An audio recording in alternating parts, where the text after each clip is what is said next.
Гласањето на доверба на влада не покажува колку е моќна извршната власт. Напротив, покажува колку е слаба. Коментира аналитичарот Жидас Даскаловски, кој вели дека Заев го искористил правото деловникот за изгласување доверба на влада во еден ден, без дискусија, со цел јавноста да бидеускратена да ги чуе аргументите на пратениците, кои се незадоволни од нивното владење. Прв пат во историјата се користеше член со деловник на собрание, со кој што премиерот може да побара да се гласа доверба, односно недоверба на влада, без одредени правила и без право на дискусија.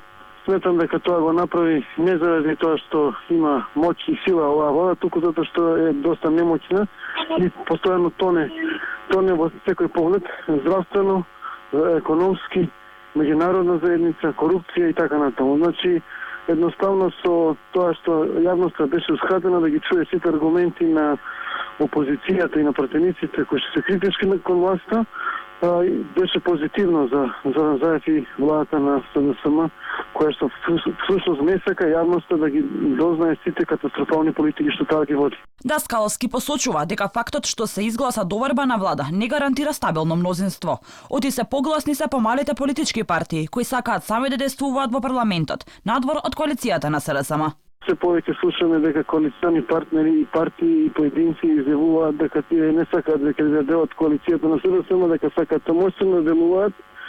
Слушаме за превирање во ДУИ, генерално има револт и негодување кон оваа влада, така што многу е поверојатно да имаме и понатаму нестабилна влада, отколку да се стабилизира состојбата.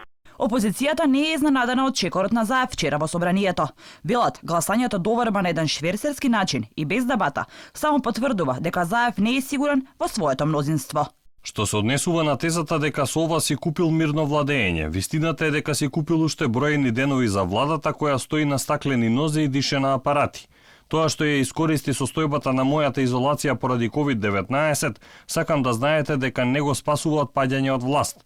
Прашањето за доверба следниот пат ќе го постави опозицијата во моментот кога ќе обезбеди 65 пратеници кои ќе се потпишат. Тоа ќе биде денот кога сите негови актуелни закани, уцени и притисоци врз пратеници ќе паднат во вода. Оваа власт ќе падне. Од владеачката партија пак велат дека се разобличиле лагите на опозицијата и единствено нешто што е нестабилно во моментов е партијата на Мицкоски.